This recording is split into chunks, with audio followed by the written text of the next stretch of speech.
By Felix Tam and Twinny Siu Hong Kong, Reuters.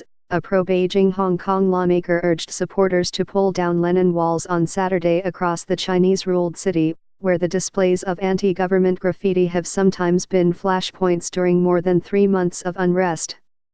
Legislator Junius Ho, who has taken a tough stand against the protests, called for cleanups of 77 Lenin walls from 9 a.m. to 6 p.m. on Clean Hong Kong Day, by 100 people at each site. "We will do this to celebrate the 70th anniversary of our motherland," he said on his Facebook page, referring to the founding of the Chinese People's Republic on October 1, 1949.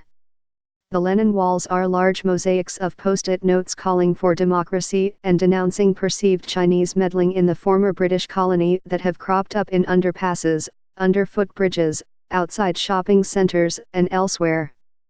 Anti-government protesters have said they will avoid confrontation but will rebuild the walls, named after the John Lennon Wall in communist-controlled Prague in the 1980s that was covered with Beatles lyrics and messages of political grievance. Lennon's 1980 Double Fantasy album includes a track called Clean Up Time. The walls have occasionally been the scene of clashes in recent weeks. 3 people were wounded in a knife attack by an unidentified assailant near a Lenin wall in the Tseungkwan-o district of the New Territories in August.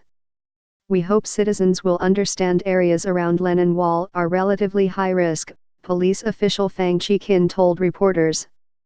"There have been fights and scuffles between people from different backgrounds near these areas." Hong Kong's Jockey Club cancelled all races on Wednesday after protesters said they would target the Happy Valley racecourse where a horse part owned by Ho was due to run.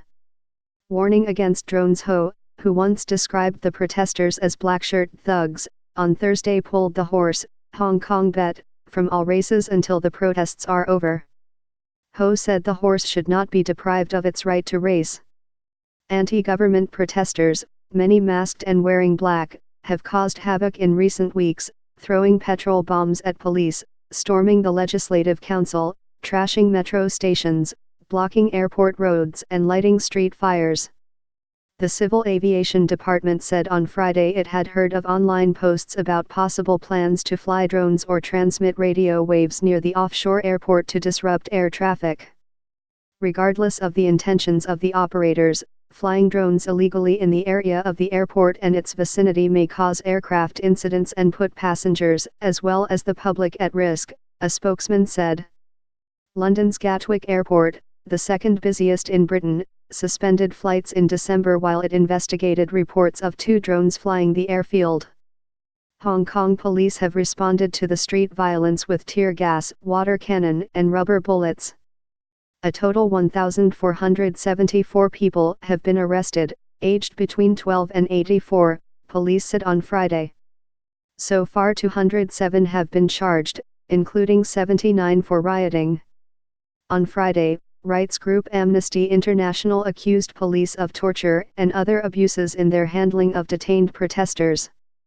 Police said they had respected the privacy, dignity, and rights of those in custody. "It was not a fair report," a senior police officer told reporters. "Anyone could have come out with a report like that," quoting anonymous sources. "I could have written another 400 like that."